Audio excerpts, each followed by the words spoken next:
തലക്കെട്ട് മടിയനായ പുത്രനെ ഒരു അക്ഷരത്തിന്റെ വ്യത്യാസമേ ഉള്ളൂ. മുടിയനായ പുത്രൻ ഉള്ള കഥ നമ്മൾ കേട്ടിട്ടുണ്ട്.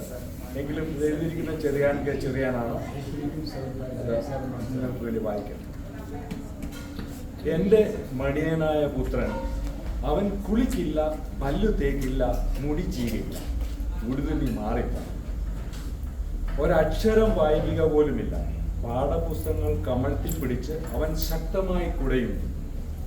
അവയിലെ അക്ഷരങ്ങൾ കണ്ണിമാങ്ങ കുരുന്നുകൾ പോലെ കൊഴിഞ്ഞു വീഴും.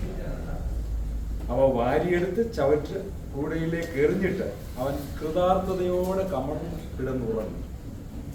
ദിവസവും പ്രവൃത്തി ഇത് തന്നെ. എന്തിന്? ചവറ്റുകൂടയിൽ മാത്രം അക്ഷരങ്ങൾ നിറയുന്നു. അക്ഷരങ്ങൾ ഭൗതിക വിജ്ഞാനത്തിന്റെ ഘടകങ്ങളായ അക്ഷരങ്ങൾ. അവ ചവറ്റുകൂടയെ പ്രബുദ്ധമാക്കുന്നു, പ്രചോദിതമാക്കുന്നു.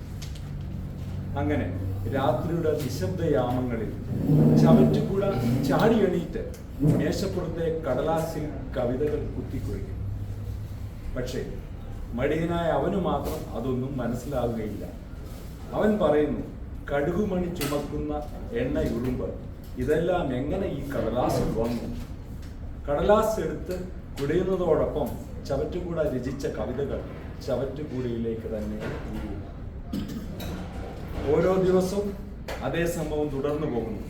അവസാനം തൻ്റെ യജ്ഞത്തിന്റെ വിപുലത മനസ്സിലാക്കിയ ഒരു രാത്രിയിൽ നിരാശയുടെ നെല്ലിപ്പലക കണ്ട പാവം ചവറ്റുകൂട വൈരാഗ്യബുദ്ധിയോട് ആത്മഹത്യ ചെയ്തു. ഒരു ആഷ്ട്രയായി പുനർജനിച്ചു. തുള്ളിച്ചാടി അവൻ പറയുന്നു, പുകവലിക്കാൻ പോലും അപ്പച്ചൻ സമ്മതിച്ചു കഴിഞ്ഞു. അല്ല, കണ്ടില്ലേ ആഷ്ട്രയെ നിറയെ സിഗരറ്റ് കുറ്റികൾ കുമിഞ്ഞു കൂടുന്നു. ദിവസം തോറും സിഗരറ്റ് കുറ്റികൾ. ഇതൊരു ഗദ്യ കവിതയാണ്, അതുകൊണ്ടാണ് പദ്യമായിട്ട് വായിക്കാത്തത്. അങ്ങനെ ചാരം പേറി മടുത്ത ഒരു രാത്രി ആഷ്ട്രേ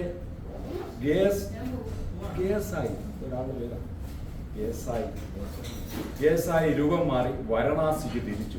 വാരണാസിയിൽ വെച്ച് ഒരിക്കൽ എങ്ങനെയോ ബാങ്ക് മന്ത്രോച്ചാരണത്തോടെ നടക്കെ കാൽ തെറ്റി ഗംഗയിൽ വീണു. ഗ്യാസായി മരിച്ചു. മടിയനായ അവന് മാത്രം സംഭവിച്ചതൊന്നും അറിയില്ല. പാഠപുസ്തകങ്ങൾ അവൻ ഇന്നും കുടയുന്നു. കൊഴിയാത്ത അക്ഷരങ്ങൾ അടർത്തി പുതിയ ചവറ്റുകൂടയിലേക്ക് അവൻ വലിച്ചെറിയുന്നു. കൃതാർത്ഥതയോടെ കമഴ്ന്നു കിടന്നു പറഞ്ഞു, എൻ്റെ മടിയനായ പുത്രൻ, അവൻ കുളിക്കില്ല, മുടി ചീകില്ല, പല്ലു തേക്കില്ല, ഉഴുതുന്നി മാറില്ല, ഒരക്ഷരം വായിക്കുക പോലുമില്ല. Thank you. ചെറിയാനെ പറ്റി പറയുമ്പോൾ